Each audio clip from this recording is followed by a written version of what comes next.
George Street is to partially close to make way for light rail in the state government's Transport Master Plan released today.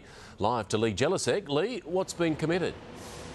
Well, Mark, it's long been promised, but this time the state government says it really is going to happen. A light rail or tram connecting Randwick Central Station along here on George Street through to Circular Quay. It'll take 5 or 6 years to build, starting in 2014, and cost $1.6 billion. What's not clear is who's going to pay for it. Back to the future. 50 years after tram lines were ripped up from downtown Sydney, the government's hoping to again light up the area with light rail. What light rail does is allow us to move more people more reliably, more quickly. Trams will run from Circular Quay along George Street through Surrey Hills to Moore Park before splitting to Randwick and Kingsford.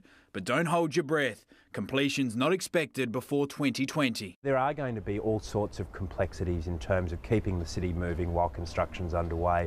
Nonetheless, we do have to bite the bullet. Part of that will be transforming George Street. Between Bathurst and Hunter Streets will be pedestrians and trams only. You know, the work's been done and it's the right thing to do for our city. The government had already committed to the WestConnex motorway linking the M4 to the city and the M5. It also reaffirmed plans for a second harbour train crossing within 20 years.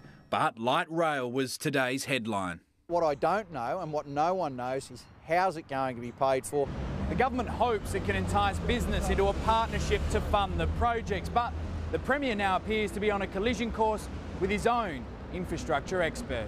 Nick Greiner slammed light rail in his report just weeks ago. To do something that runs the risk of gridlocking or constipating, to use my word, the CBD more than it already is a huge risk. I know Channel 7 likes to have the adversarial approach to these things, but you know me, Lee, I follow process in an orderly manner. Mr Griner's plan for underground city buses was also dismissed. Why have we paid $17 million to set up infrastructure in New South Wales and have Barry O'Farrell just ignore it?